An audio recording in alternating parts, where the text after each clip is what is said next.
தமிழ்நாடு அரசின் செய்தி தொடர்பாளர்களாக மூத்த IAS அதிகாரிகள் ராதாகிருஷ்ணன், ககன்தீப் சிங் பேடி, அமுதா, தீரஜ்குமார் ஆகிய 4 பேர் நியமிக்கப்பட்டுள்ளனர். தமிழ்நாடு அரசு துறைகளின் முக்கிய தகவல்கள், திட்டங்கள் உள்ளிட்டவை குறித்து ஊடகங்கள் மூலமாக பொதுமக்களுக்கு எடுத்துரைப்பதற்கும் பிற அரசு துறைகளுடன் ஒருங்கிணைப்பதற்கும் செய்தி தொடர்பாளர்கள் நியமனம் செய்யப்பட்டிருப்பதாக தமிழ்நாடு அரசு தெரிவித்துள்ளது. அதன்படி மூத்த IAS அதிகாரிகளான ராதாகிருஷ்ணன், ககன்தீப் சிங் பேடி, தீரஜ்குமார், அமுதா ஆகியோர் நியமனம் செய்யப்பட்டுள்ளனர். அவர்கள் ஒவ்வொருவருக்கும் அரசின் துறைகள் பிரித்து ஒதுக்கப்பட்டுள்ளன. அவர்களுக்கு ஒதுக்கப்பட்டிருக்கூடிய துறைகளின் செயலாளர்கள் துறை சார்ந்த அறிவிப்புகள் மற்றும் சாதனைகள் குறித்து தகவல்களை அரசு செய்தி தொடர்பாளர்களுக்கு வழங்குவார்கள் என்று தெரிவிக்கப்பட்டுள்ளது.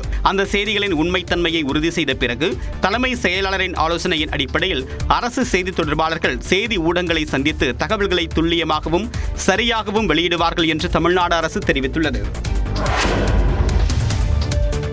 மக்களுக்கு அரசு துறைகளின் சேவைகளை எளிதில் கிடைக்கச் செய்யக்கூடிய வகையில் உங்களுடன் ஸ்டாலின் திட்டத்தை முதலமைச்சர் மு க ஸ்டாலின் செவ்வாய்க்கிழமை தொடங்கி வைக்கிறார். இதுகுறித்து சென்னை தலைமை செயலகத்தில் செய்தியாளர்களிடம் பேசிய அரசு செய்தி தொடர்பாளரான IAS அதிகாரி அமுதா, கடலூர் மாவட்டத்தில் உங்களுடன் ஸ்டாலின் திட்ட முகாம்களை முதலமைச்சர் மு க ஸ்டாலின் தொடங்கி வைக்க உள்ளதாகவும் இதனைத் தொடர்ந்து மாவட்டங்களில் முகாம்கள் நடைபெறும் என்றும் தெரிவித்தார்.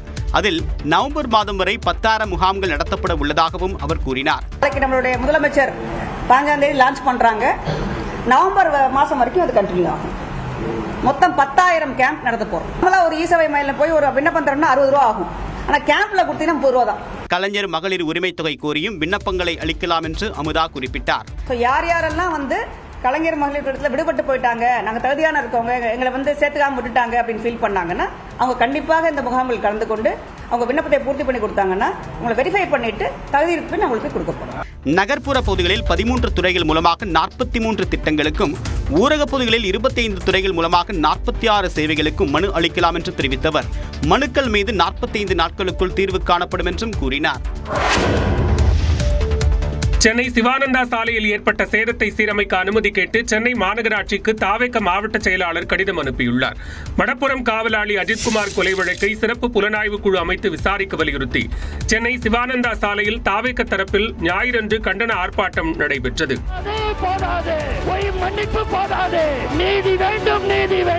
தமிழகத்தின் பல்வேறு பகுதிகளில் இருந்தும் ஏராளமான தொண்டர்கள் வந்திருந்தனர். அப்போது சிவானந்தா சாலையில் இருந்த தடுப்பு கம்பிகள் மற்றும் பிற இடங்களை தாவேக தொண்டர்கள் சேதப்படுத்தியதாக கூறப்படுகிறது.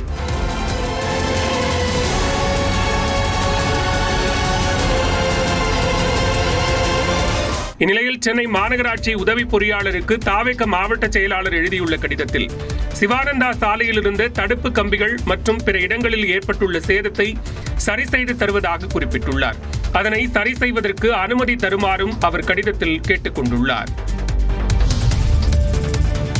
நீலகிரி மாவட்டத்தில் இன்று முதல் 5 நாட்களுக்கும், கோவை மாவட்டத்தில் நாளை முதல் 4 நாட்களுக்கும் கனமழை பெய்ய வாய்ப்புள்ளதாக வானிலை ஆய்வு மையம் தெரிவித்துள்ளது. வானிலை மையம் வெளியிட்டுள்ள செய்திக்குறிப்பில் வடக்கு வங்கக்கடலில், மேற்கு வங்கம் மற்றும் அதனையொட்டிய வங்கதேச பகுதிகளில் ஆழ்ந்த காற்றழுத்த தாழ்வு பகுதி நிலவுவதாகவும் இது காற்றழுத்த தாழ்வு மண்டலமாக வலுப்பெறும் என்றும் தெரிவிக்கப்பட்டுள்ளது.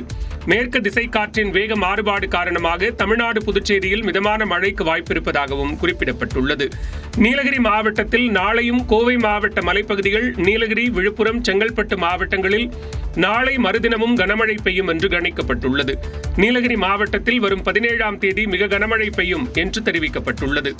கோவை மலைப்பகுதிகள், தேனி, திண்டுக்கல், திருவள்ளூர், ராணிப்பேட்டை, காஞ்சிபுரம் மாவட்டங்களில் 17ஆம் தேதி கனமழை பெய்யும் என்று குறிப்பிடப்பட்டுள்ளது.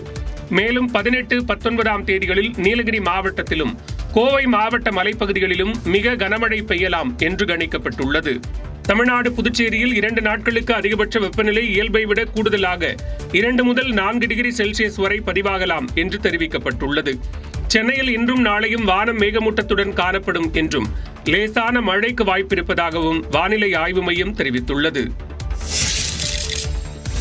விருதுநகர் மாவட்டத்தில் விதிகளை மீறி இயங்கும் பட்டாசு ஆலைகளை ஆய்வு செய்ய பசுமை தீர்ப்பாயம் உத்தரவிட்டதையடுத்து அச்சத்தில் 200 ஆலைகளை அதன் உரிமையாளர்கள் மூடினர். இந்தியாவின் 90% பட்டாசு தேவையை பூர்த்தி செய்யும் சிவகாசியில் சுமார் 1100 பட்டாசு ஆலைகள் செயல்பட்டு வருகின்றன.